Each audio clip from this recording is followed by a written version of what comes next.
ओम शांति। कई लोग पूछते हैं कि आप दादी के साथ इतने साल रहे, आपने कौन सी विशेषता दादी में देखी? दादी एक नामी इकोनॉमी की अवतार थी। जब से मैं दादी को जानती थी तो ये मैंने देखा कि दादी का कितना डीप कनेक्शन है बाबा के साथ।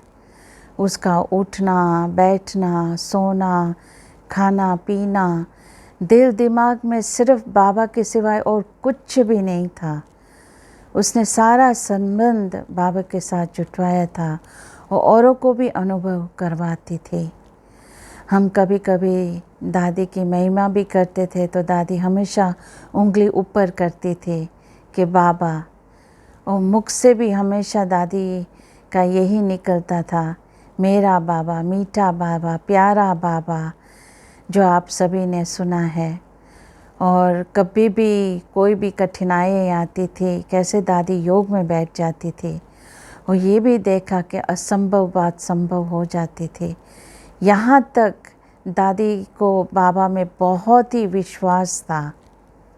इसी रीति से जब हम इकोनॉमी की बात करते हैं तो कैसे दादी हमेशा ये सुनाती थी, सफ़ेद कपड़े, खिस्सा खाली, मैं हूँ सारे विश्व के मालिक, मेरे पास ना 5 पाउंड है ना 5 रुपया है।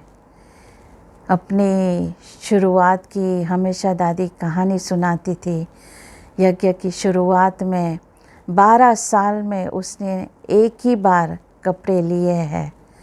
और दादी बताती थी कि कभी फट भी जाता था तो वो कपड़े का रफ़ू कर देते थे, उसका सिलाई कर देते थे। इसी रीति से यज्ञ में इसने बहुत इस प्रकार की सेवा की है। सबके कपड़े सिलाई करना, रिपेयर करके उनको वापस करना, इसी रीति से दादी ने सेवाएं की है।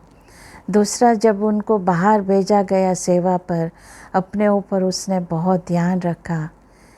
एक आना का केला खाकर और चना खाकर दिन गुजारती थी कि मेरे ऊपर खाने का भी कोई खर्चा ना होए।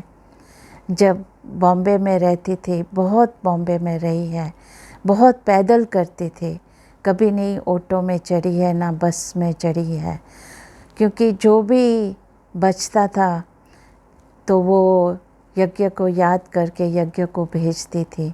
कभी सी फेस पर भी बैठती थी तो लोग समझते थे कि ये कोई जोशी बैठा है, तो कुछ भी कोई डाल के जाता था पैसा तो वो यज्ञ को भेजती थी। ये न कभी सोचा कि यहाँ सेवा उठ रही है तो मैं थोड़ा रखूँ, कभी नहीं। इसी रीति से जब विदेश में भी आई तो टेनिसन रोड में तो एक रेंटेड कमरा था, वहाँ कोई खटिया भी नहीं था, कोई भी साधन नहीं था। तो दादी ने ये नहीं सोचा कि मैं अपने लिए खटिया लूँ। विदेश में तो कई चीज़ें फर्नीचर फेंक देते हैं, तो बाहर से दरवाज़ा लेके उनके 4 पहिया लगा के वो खटिया बना के उसके ऊपर सोती थी। वो वुडन दरवाज़े के ऊपर वो खटिया उसका था। तो इस रीति से बहुत इकोनॉमिकली दादी ने अपने आप को चलाया। कभी नहीं सोचा कि मैं अपने लिए कोई गाड़ी लूँ।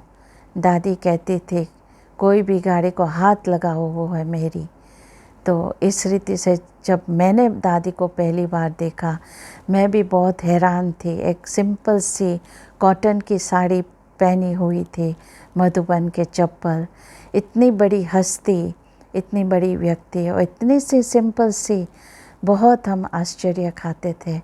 लेकिन जो भी जैसे सेवा की वृद्धि होती गई, सभी को यही सिखाते थे कि जो भी यज्ञ सेवा देते थे आधा हिस्सा मधुबन के लिए निकाल के देते थे।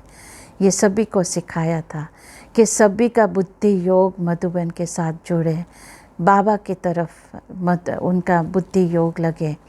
इसी रीति से ही जब सेवा पर जाती थी, सब जगह दादी ने बीज बोया है। तो वहाँ भी कभी कोई कठिनाई होती थी, मदद, फाइनेंशियल मदद चाहिए थी तो दादी देती थी। बहुत बड़ी दिल थी दादी की। इसी रीति जब ग्लोबल हाउस भी बना, ये नहीं सोचा इतना बड़ा मकान बन रहा है तो मधुबन को नहीं भेजे, ऐसे कभी उसने ख्याल नहीं किया, बल्कि और भेजती थी, क्योंकि उसको पूरा विश्वास था कि हुआ ही पड़ा है, हो जाएगा। तो इसी रीति से सबको ये भी सिखाया कि कोई भी गाड़ी में आता है तो खाली गाड़ी नहीं आवे, भर के आवे, सभी को एक दूसरों को लिफ्ट देवे, ताकि पेट्रोल का भी बचत हो जाएगा। कोई बस में भी नहीं आए, बस का क्यों खर्चा करे, जब वहाँ से गाड़ी आ ही रही है तो सबको बिठा के लेके आने का है। तो इस रीति से दादी ने बहुत सेवाएं सिखाई, करवाई। जब यहाँ भी इंडिया में वापस आए तो दादी की उम्र कितनी थी और तबीयत भी ऐसी थी, फिर भी दादी के यज्ञ के प्रति बहुत ओना रहता था। दादी सब भारत में चक्कर लगाते थे और जो भी उसको यज्ञ सेवा मिलती थी तो फ़ौरन आके दे देती थी। 1 घंटे के लिए भी नहीं ठहरती थी, फ़ौरन बोलती थी बुलाओ दे दो। ये नहीं सोचा कि मैं भी थोड़ा अपने लिए रखूं।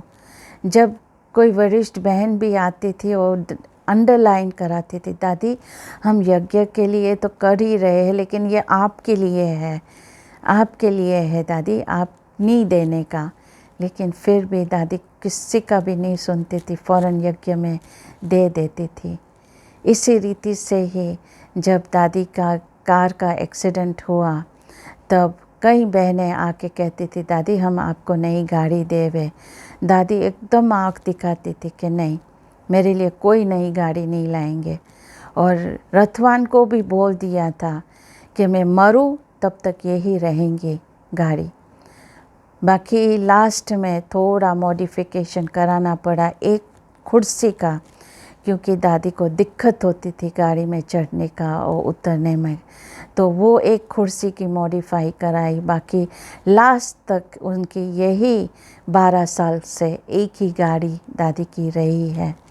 तो इस रीति से दादी की जो सिंप्लिसिटी थी, जो इकोनॉमी से जो चली है, वो बाबा ने उसका बहुत ही लास्ट तक दादी का इच्छा पूरा किया। तो दादी ये भी कहती थी कि हंसा आपको मेरा अंत का पता है कि मेरे पर एक फूल भी नहीं चढ़ना चाहिए। तो ये बाबा ने उनकी आश पूरी की कि लास्ट तक दादी ने सेवा तो बहुत किया, लेकिन दादी ने एक पैनी भी अपने ऊपर खर्चा नहीं करने दिया। तो इस रीति से बाबा ने उसको बहुत संभाला, जैसे वो चाहती थी ऐसे ही सब कुछ हुआ। ओम शांति।